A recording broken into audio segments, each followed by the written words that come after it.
परमात्मा कहा करते, निरंजन धन तेरा दरबार, निरंजन धन तेरा दरबार, जहाँ पर तनिक ना न्याय विचार।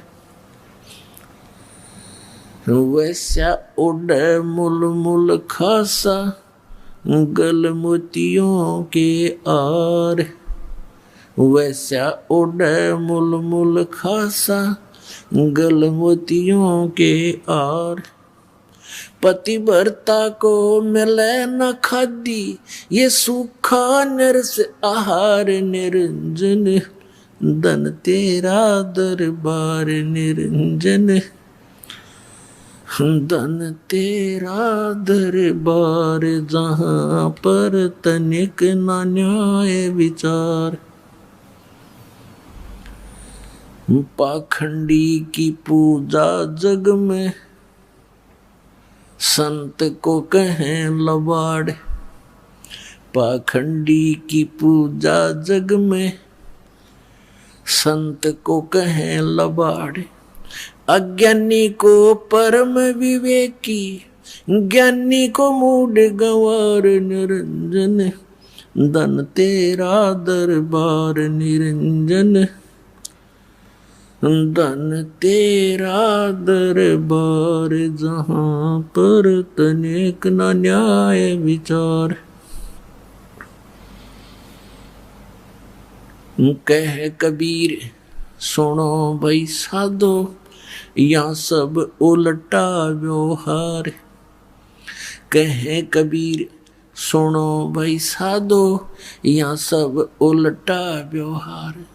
सच्चों को तो ये झूठा बतावे, इन झूठों का एतबार। निरंजन धन तेरा दरबार, निरंजन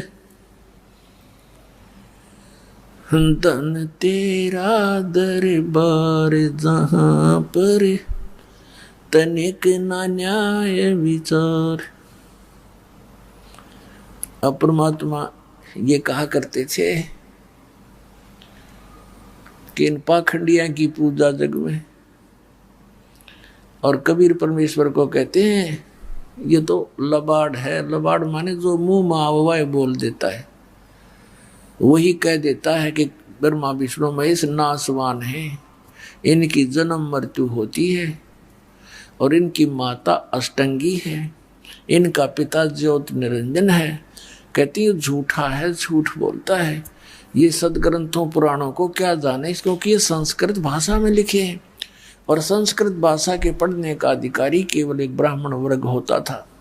यही ऋषि होते थे, यही मैं ऋषि होते थे, मैं ऋषि दानंद जैसे नकली।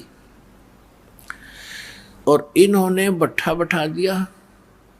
कबीर परमेश्वर 600 वर्ष पहले प्रयत्न करके गए थे, आज हम सभी सुखी हो जाते हैं। एक भगवान होता, एक ज्ञान होता, एक ही भक्ति होती, अपनी भक्ति करके हम अपने सतलोक में चले जाते। आने वाली पीढ़ियां अभी भक्ति करके सुखी होकर के सतलोक चले जाते। तो ये तो एक यूनिवर्सिटी है ये पृथ्वी समझो दूसरे शब्दों। और मानव शरीर प्राप्त प्राणी इसमें प्रवेश पाए हुए हैं। तो इस यूनिवर्सिटी यानी विद्यालय में, महाविद्यालय में हमने अपनी ट्रेनिंग भक्ति, अपनी शिक्षा प्राप्त करके डिग्री प्राप्त करी और गए, अब नौकरी मिल लगी सतलोक में। अब यहाँ जिन्होंने ब्रह्म तक की पूजा की वो ब्रह्म लोक में जाकर नौकरी प्राप्त कर ली, वहां इनको पद मिल गया। जिन्होंने ब्रह्मा विष्णु महेश की सतर की भक्ति की वो ब्रह्मा विष्णु महेश जी के लोक में चले गए। और इनके लोकों में गए हुए प्राणी फिर पुनर्जन्म को प्राप्त होते हैं। ब्रह्मा विष्णु महेश की जी की भी जन्म मृत्यु होती है। ब्रह्म लोक में गए हुए प्राणी भी जन्म मृत्यु में आते हैं।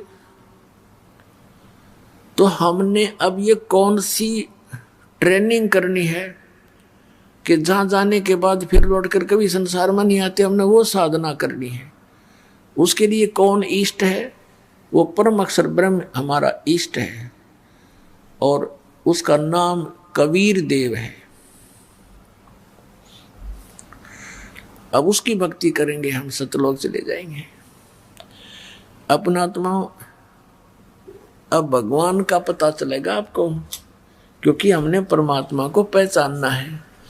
आज से 600 वर्ष पहले, सन 1398 से और सन 1518 तक 120 वर्ष परमेश्वर पूर्ण ब्रह्म इस धरती पर एक जनसाधारण की भूमिका करते हुए एक रोल कर रहे थे कि तुम इतने गरीब बनकर रहो, यहाँ की इस नकली महिमा की तुम्हें चाह नहीं हो तो आप पृथ्वीपति हैं, और जो पृथ्वीपति बनना चाहते हैं वो खाकपति हैं, लास्ट में उनके पास खक नहीं होता।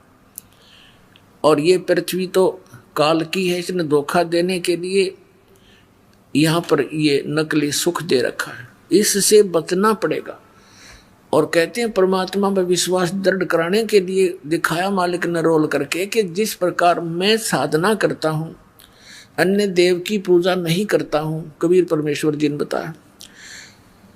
और कोठी बंगले भी मेरे पास नहीं, मेरा कोई व्यापार बिजनेस नहीं, कपड़ा बुनकर कति निर्धन व्यक्ति जैसा एक आचरण किया। हमें विश्वास दृढ़ कराने के लिए कि घना धन भी आवश्यक नहीं। कोई नहीं सोचे घना धन हो, घना दान कर दूं, इसीलिए मैं मोक्ष प्राप्ति कर लूंगा, फिर तो गरीबों का नंबर आता ही नहीं। लेकिन ऐसा भी नहीं है कि दान करने वाले या घने धनी लोग भी पार ना होंगे। आत्मा निर्मल हो और समर्पित हो परमात्मा पर, दोनों पार।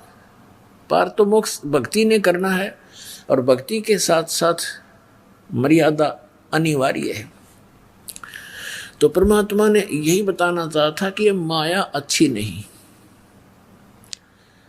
टोटे में भक्ति करे, सोए सही सपूत, ये मायाधारी मस्करे ना जाने कितने जालिए ऊत। यानी सपूत तो वह जो दारिद्र हो और भक्ति भगवान की करे। राम नाम का धन जिसके पास हो गया वो तो पृथ्वीपति है।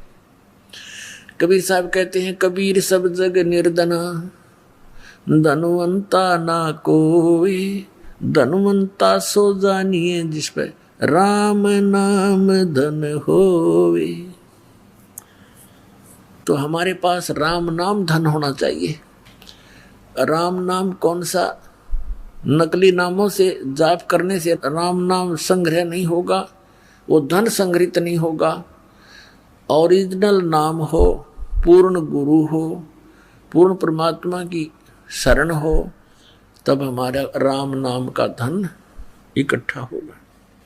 परमात्मा ने 600 वर्ष पहले कहा था, अब मैं तुमसे कहूँ चिताई, तेरे देवन की उत्पत्ति वाई। तेरे ब्रह्मा विष्णु महेश का जन्म बता दूं। माँ अष्टंगी पिता निरंजन, ये जमदारो वर्षन अंजन। पहले कीन निरंजन राई, पीछे से माया उपजाई। माया रूप देख अति शोभा, देव निरंजन तन मन लोभा। काम देव धर्मराय सताए, देवी को तुरंत धर खाए। फिर क्या बताते हैं कि 3 पुत्र अष्टंगी जाए और ब्रह्मा विष्णु शिव नाम धराए। 600 वर्ष पहले मालिक ने बोल रखी ये वाणी आपके रूबरू कराई, आज की लिखी हुई नहीं और आज की कोई मनगढ़ंत कहानी नहीं पुण्यात्माओं। तो अब हम पहचानेंगे अपने भगवान को कि वो परमात्मा थे जिन पुराणों को हमारे हिंदू धर्म के गुरु नहीं जान सके। ये नकली और परमात्मा का विरोध करा दिया उस समय, ऐसा जालिम विरोध करा दिया कबीर भगवान का इन नकलियों ने, क्योंकि हम अशिक्षित थे और इनको वेदों और पुराणों के ज्ञाता माना करते थे। इन खख नहीं आवा था वेदों और पुराणों का। उस परमात्मा को उबड़ते हुए तेल के कढ़ाई में डलवा दिया इन लोगों ने, सरसों का तेल उबलवा के, और चारों तरफ से दबाव दे दिया राजा पर और परमात्मा को उस उबलते हुए सरसों के तेल के कढ़ाई में मारना चाहा, लेकिन मालिक थे, बैठ के जाकर आते हर देख रहे हैं ठाठ से भगवान को। अविनाशी थे वह, अविनाशी परमात्मा है वो, अमर प्रभु हैं। कुछ नहीं हुआ, बैठे बैठे देखते रहे। सिकंदर लोधी ने सोचा कि भगवान कबीर साहब जी को कुछ नहीं हुआ तो तुझे क्या होगा। मना करते करते उंगली देकर तेल की उष्णता चेक करनी चाहिए। परमात्मा ने कहा था कि इसमें हाथ ना दिए राजा, उंगली नहीं खोजी नहीं मिलेगी तेरी उंगली।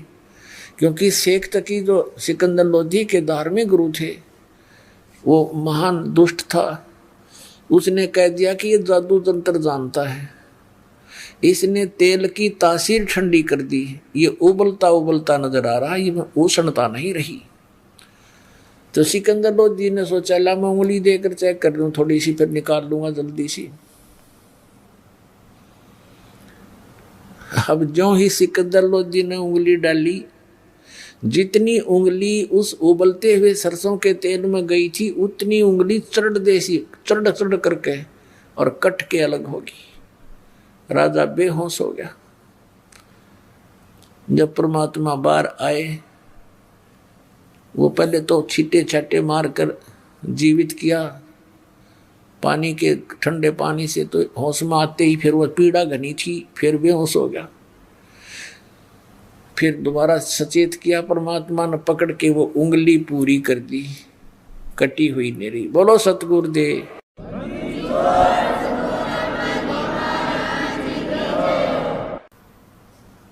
और फिर बहुत से यातनाएं परमात्मा को दी, और कारण क्या था कि वो सत्य कहा करते थे, और वही सत्य जो परमात्मा 600 वर्ष कहा करते थे आज इस दास की सेवा दे दी। वही सच्ची बात बताने की। दास के साथ भी इन्होंने कैसा कर तोड़वाया, नकलियों ने क्रोथा कांड करवा दिया झूठ बोल के। ऐसे निर्मल ज्ञान को बता के वहां तो बकवाद करते हैं। इस पृथ्वी पर ऐसा शुभ समागम नहीं है, और इसको ये बकवाद बतावे थे। पुणात्माओं समर्थ हमारे साथ है। ऐसा कहर तोड़ा, इतनी झूठ बोली, इतनी बकवाद गढ़ दी। यदि मालिक साथ ना होते हमारा नामो निशान नहीं मिलता। समर्थ साथ है, उनका किया उनका चलाया हुआ ये मार्ग है। इस मार्ग में, परमात्मा के मार्ग में जो अवरोध पैदा करता है वो अंधा गधा है। एक अंधा गधा था, रेल की पटड़ी पर खड़ा बेचारा, उधर से गाड़ी आ रही थी। अंधे गधे ने सोचा तुझे कोई छेड़छाड़ करने के लिए आ रहा है। जिधर से गाड़ी आने की आहट आ रही थी उसी तरफ उसने अपने पिछले पैर कर दिए और तैयारी पकड़ दी कि ये मुझे डिस्टर्ब करने वाला निकट आएगा तो दोनों दुलत्ती मारूंगा। तैयार कर ली। अंधा खड़ा आप रेल के मार्ग में और बताओ कि मुझे डिस्टर्ब करने कौन आ रहा है। तो ट्रेन ने तो आना ही था। और अंधे गधे ने दोनों लात मारी, उठा कर पटक दिया, दूर पड़ा जाके। तो इन अंधे गधे हैं जो इस मार्ग में अवरोध पैदा करेंगे, वो इंसान नहीं शैतान है। अंत में उनका उस गधे वाला ही हाल करेगा भगवान। तो पुण्यात्माओं, वही ज्ञान जो भगवान बताया करते थे आज उन्हीं का दिया हुआ दास पे मेर करी दाता ने के बेटा खोज ले इन सदग्रंथों के खजाने में। जो मैंने बोले वचन सारे सच्चे पाओगे। वेद कतेब झूठे ना भाई, झूठे हैं जो समझे नाही। आदरणीय धर्मदास साहिब जी को परमात्मा जिंदा महात्मा के रूप में मथुरा में मिले थे।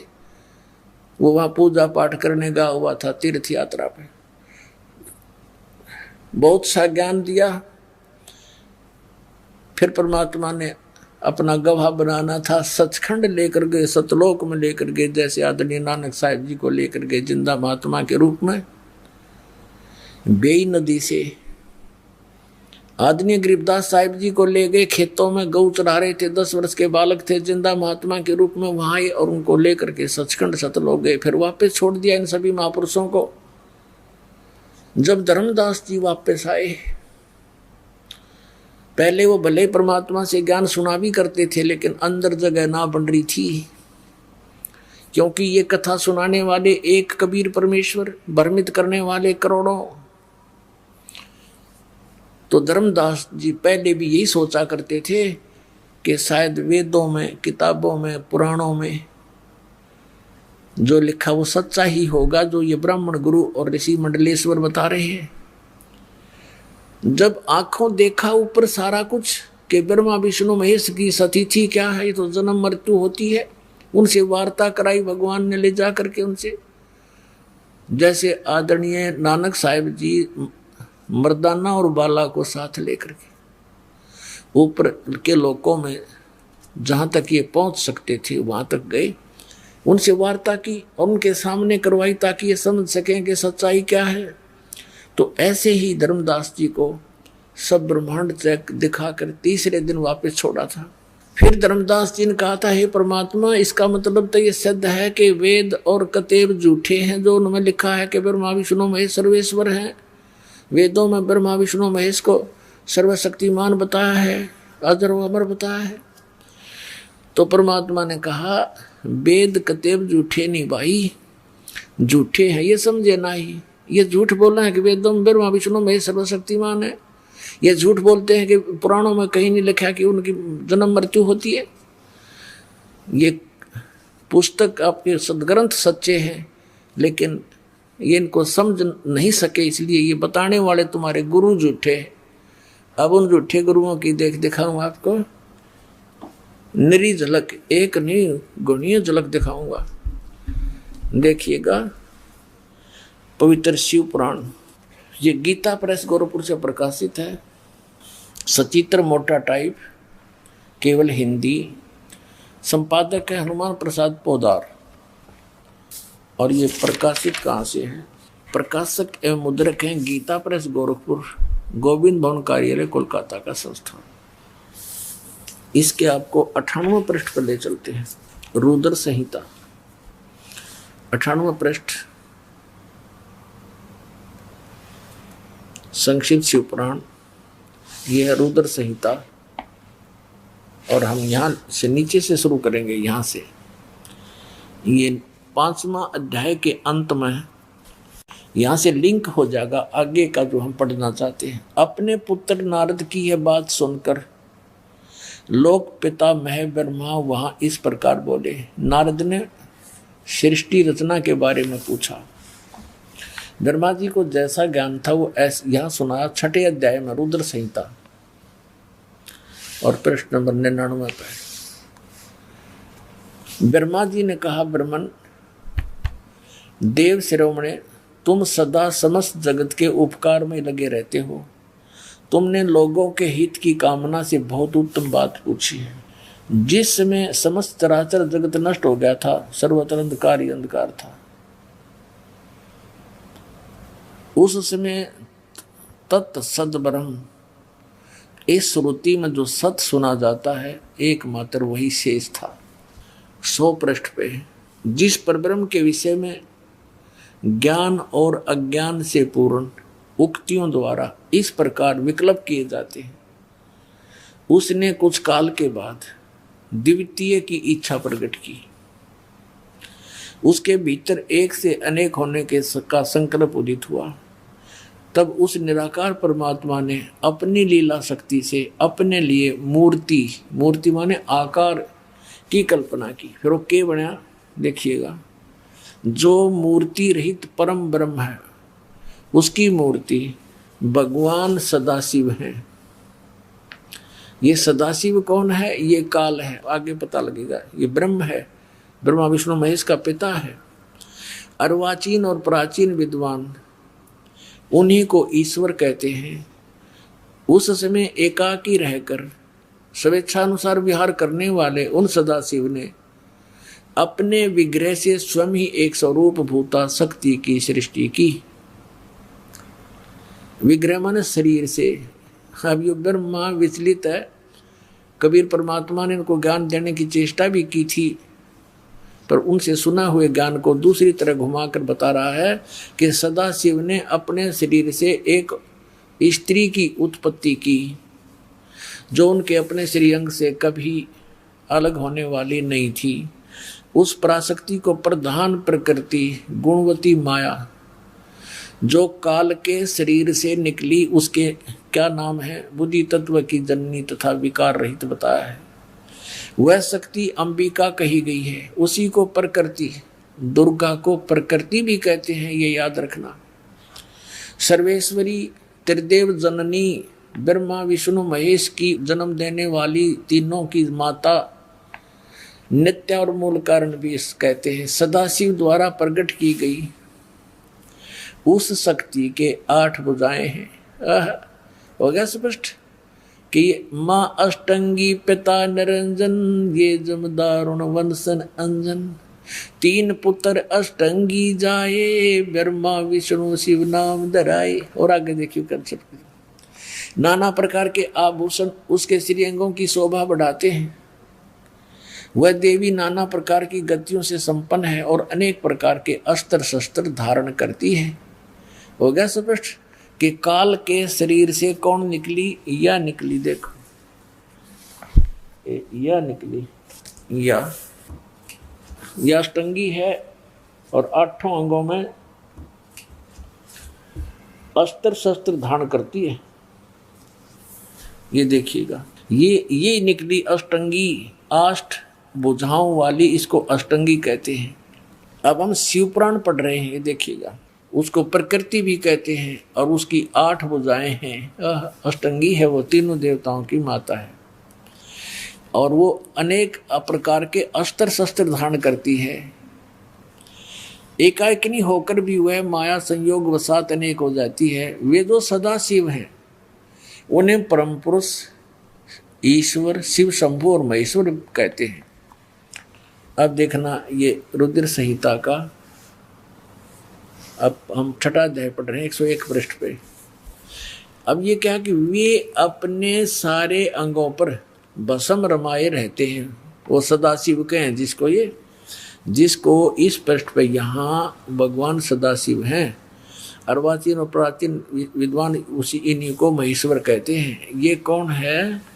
वे अपने सारे अंगों पर भस्म रमाए रहते हैं। उन काल रूपी ब्रह्म ने, इसको काल कहो चाहे ब्रह्म कहो, सरपुरुष कहो, और गीता ज्ञान दाता यही है, श्री कृष्ण में प्रवेश करके बोल रहा है। उन काल रूपी ब्रह्म ने एक ही समय शक्ति के साथ है, यो नाथ नहीं, शक्ति के दुर्गा के साथ शिवलोक नामक अक्षेत्र का निर्माण किया था।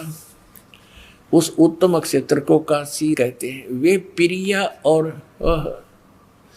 प्रियतम शक्ति और शिव यानी पति पत्नी रूप में रहते हैं। प्रिया और प्रियतम जो परमानंद स्वरूप है उस मनोरम क्षेत्र में नित्य निवास करते हैं। मुने शिव और शिवा ने, काशीपुरी परमानंद रूपिणी है। मुने शिव और शिवा ने यानी दुर्गा और काल ने, काल और दुर्गा ने प्रलय काल में भी कभी इस क्षेत्र को अपने सानिध्य से मुक्त नहीं किया।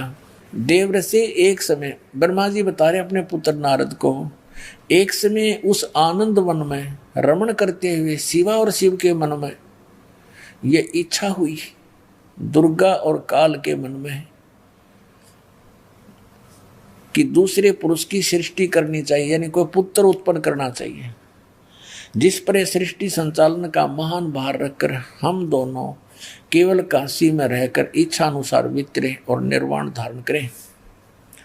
ऐसा निश्चय करके शक्ति सहित सर्वव्यापी परमेश्वर शिव ने, इस काल ने अपने वाम भाग के 10वें अंग पर अमृत मल दिया। फिर तो वहां से एक पुरुष प्रकट हुआ, यानी इन्होंने पति पत्नी व्यवहार किया, काल और दुर्गा ने, और वहां से एक पुत्र की उत्पत्ति हुई। देखिएगा 102 पृष्ठ पे, 102 पृष्ठ पे शिव ने कहा, वो बालक उत्पन्न हुआ, उसके कहा कि वत्स, काल ने कहा बेटा व्यापक होने के कारण तुम्हारा विष्णु नाम विख्यात हुआ, अब ये 6ठा अध्याय समाप्त हुआ। अब ये 7वां प्रारंभ हुआ रुद्र संहिता का, और 103 पृष्ठ पे ब्रह्मा जी अपने विषय में बताते हैं। तो विष्णु की उत्पत्ति बता दी ब्रह्मा जी ने, अपने विषय में बताते हैं कि ब्रह्मा जी कहते हैं देव से तत्पश्चात कल्याणकारी परमेश्वर सांब सदाशिव ने, इस काल ने दुर्गा के साथ वही व्यवहार किया, पूर्ववत प्रयत्न करके मुझे अपने दाहिने अंग से उत्पन्न किया। सीधी सी बात है। आगे तो ये नहीं इतना कुछ लिख रखा है, आदमी में मेंटल हो जाए पढ़ता पढ़ता। हमने अपने काम की वस्तु लेनी है। अपने आत्मा यहाँ इस पवित्र पुराण ने ये तो सिद्ध कर दिया कि ब्रह्मा और विष्णु की उत्पत्ति दुर्गा और सदा शिव यानी काल रूपी भगवान से हुई।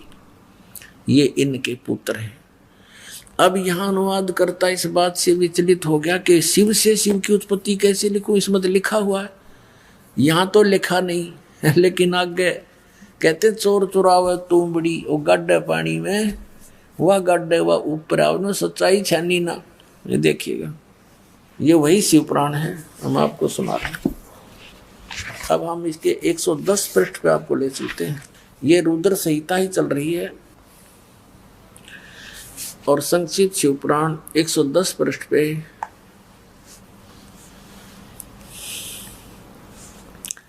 यह लिखा कि इस प्रकार ब्रह्मा विष्णु और रुद्र इन 3 देवताओं में गुण हैं, परंतु शिव ये काल ये इनसे न्यारा कहा गया, गुणातीत माने गए हैं, इनसे भिन्न है। गीता जी अध्याय नंबर 7 के श्लोक नंबर 12 में ये कहता है कि तीनों गुणों रजगुण सतगुण तमगुण से जो कुछ भी हो रहा है इसका निमित्त कारण मैं ही हूँ, लेकिन मैं इनमें नहीं और ये मुझ में नहीं। तो यहाँ भी ये स्पष्ट किया है कि वो इनसे न्यारा है। अब यहाँ भी कंसेप्ट क्लियर नहीं हो पाया कि भी रुद्र भी कह दिया। अब यहाँ आप दिखाते हैं आपको पृष्ठ नंबर 24 पर आते हैं शिव पुराण के।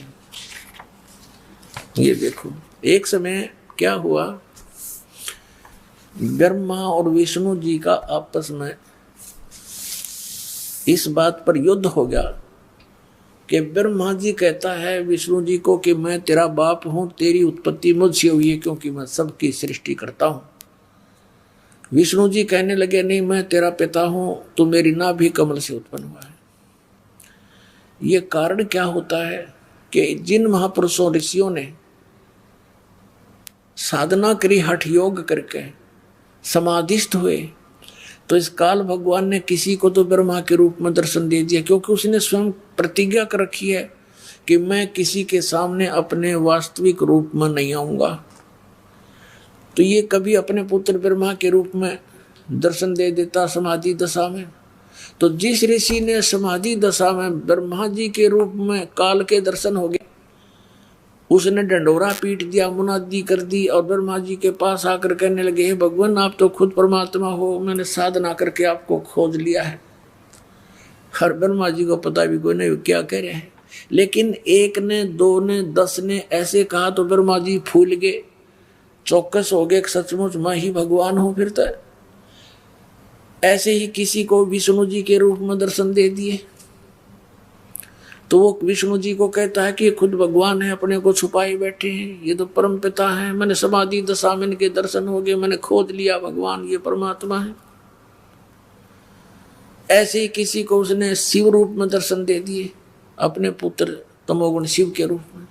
तो उन ऋषियों ने भगवान शिव को भगवान सिद्ध कर लिया। तो इनका न्यो भ्रम बन गया। इस भ्रम के कारण दोनों की लड़ाई होगी। इन दोनों का युद्ध समाप्त करने के लिए इस काल भगवान ने, ब्रह्म ने ऊपर से एक लिंग छोड़ दिया तेजों में, सतंभ, और ये लड़ना तो भूल गए, उसकी खोज में लग गए।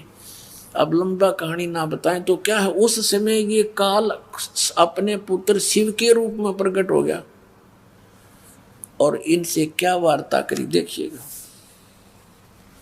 ये विद्वेश्वर संहिता है, संक्षिप्त शिव पुराण 24 पृष्ठ पे ये लिंग बीच में खड़ा कर रखा है ये ब्रह्मा जी और विष्णु जी के बीच में। फिर वो स्वयं आकर के इनके सामने खड़ा हो जाता है। फिर इनकी आपस में क्या वार्ता होती है ये देखिएगा। प्रश्न नंबर 25 पे विद्वेश्वर संहिता। ब्रह्मा और विष्णु ने पूछा, प्रभो इस काल से पूछा, सृष्टि आदि 5 कर्तों के लक्षण क्या है, यह हम दोनों को बताइए। भगवान शिव बोले, मेरे कर्तव्यों को समझना अत्यंत गहन है, तथापि मैं कृपा पूर्वक उनके विषय में बता रहा हूं। ब्रह्मा और विष्णु सृष्टि, पालन और संहार, तिरोभाव और अनुग्रह, ये 5 ही मेरे जगत संबंधी कार्य हैं जो नित्य सद है। संसार की रचना जो आरंभ है उसी को सर्ग या सृष्टि कहते हैं। यहाँ क्या कहता है, पुत्रो, ब्रह्मा और विष्णु को कह रहा, पुत्रो तुम दोनों ने तपस्या करके कहता तुमने तपस्या कर ली और मन प्रसन्न होकर दे दिए। बता, इनने का जूत इनने का सिर, ठेकेदारी आप ले रहा।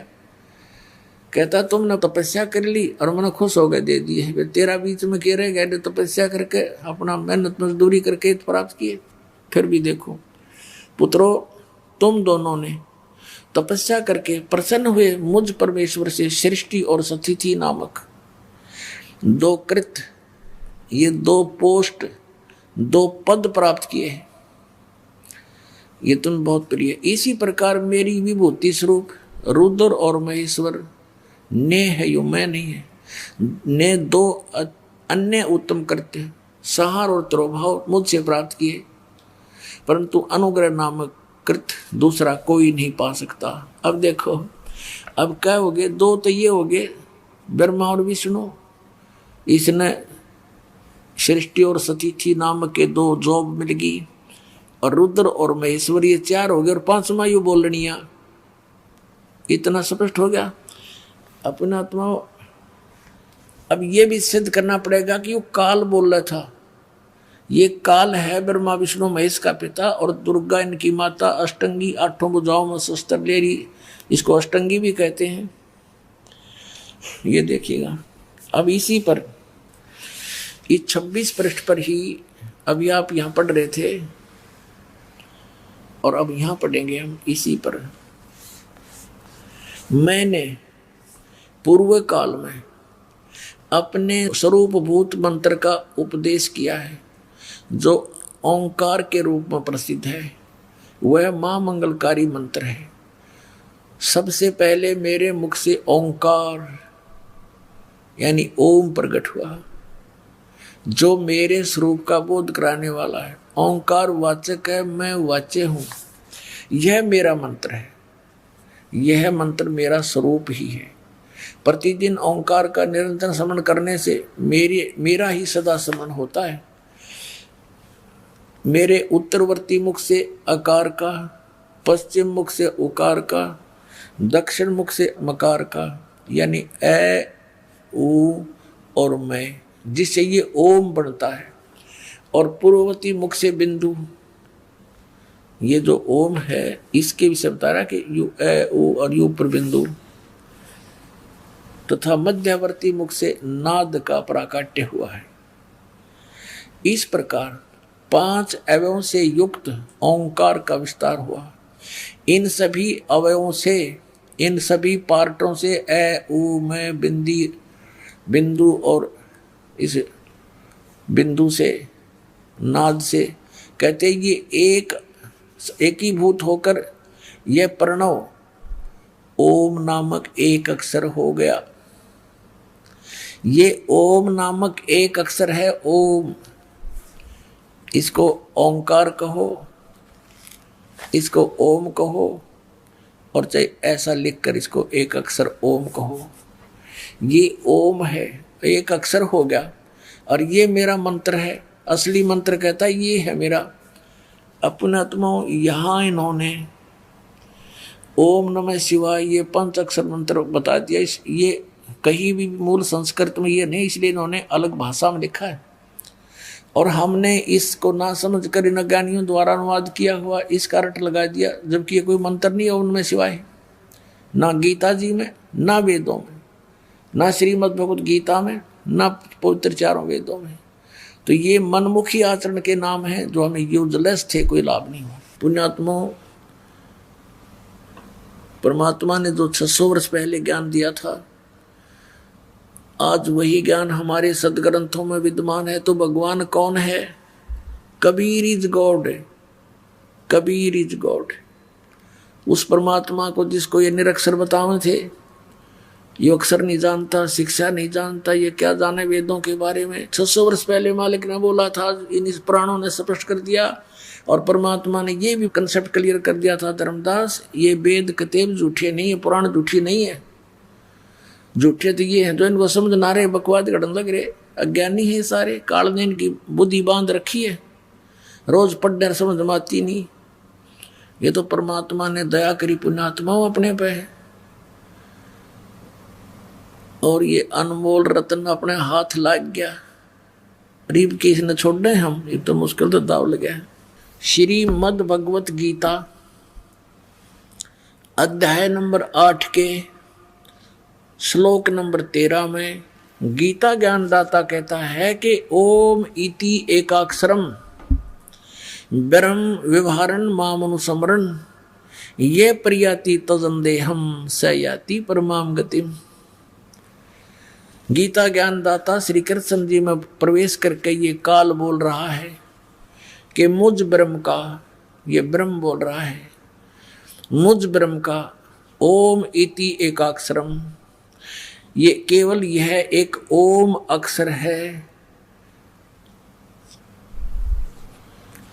व्यवहारण माने उच्चारण करके, अनुसमरण माने समरण करने का, और ये प्रयाति तजंदेहम, जो ओम नाम का जाप करता हुआ शरीर त्याग कर जाता है, स याति परमाम गतिम, वह परम गति को प्राप्त होता है।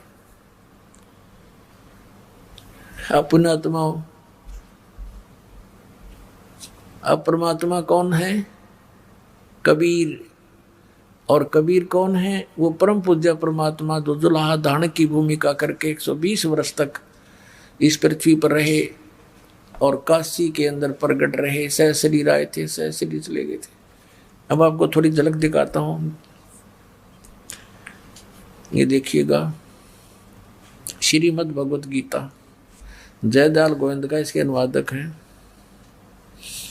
और गीता प्रेस गोरखपुर से प्रकाशित है। 8वां अध्याय, ये श्लोक नंबर 13। ओम इति एकाक्षरम ब्रह्म व्यवहारन माम अनुसमरण ये प्रयाति तजंदेहम स याति परमाम गतिम। माम ब्रह्म, मुझ ब्रह्म का, ओम इति एकाक्षरम, ओम यह एक अक्षर है, माम ब्रह्म का, व्यवहारन यानी उच्चारण करके, अनुसमन समन करता हुआ, ये प्रयाति तजंदेहम, जो शरीर त्याग कर जाता हुआ, इसका सेवन करता हुआ और जाता है, स याति परमाम गतिम, वो परम गति को प्राप्त होता। कौन सी परम गति से? ओम नाम के जाप से जो लाभ होना है वो क्या है? ब्रह्म गति, वो ब्रह्मलोक प्राप्ति है। और ब्रह्मलोक में गए हुए प्राणी भी जन्म मृत्यु में रहते हैं। ये देखिएगा 8वें अध्याय का, ब्रह्मलोक में गए हुए प्राणी भी पुनर्वृत्ति में हैं। यह लिखा है कि अर्जुन ब्रह्मलोक पर्यंत, यानी ब्रह्मलोक में गए हुए सब तक, ये ब्रह्मलोक तक सभी लोग पुनरावृत्ति में हैं। वहां गए, इन पुनरावृत्ति का ये शटार लगा के उन्होंने नीचे विवेचन किया है, अर्थात जिनको प्राप्त होकर पीछे संसार में आना पड़े ऐसे।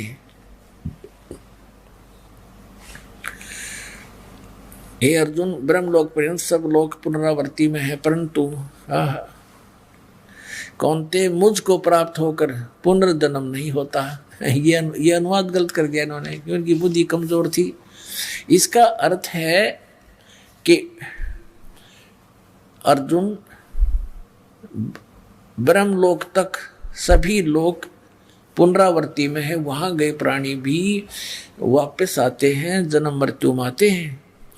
और न विद्यते, विद्य माने जानना भी होता है। इस अक्षर का एक ही अर्थ नहीं होता। विद्य विद्य धातु है, विद्या जानना।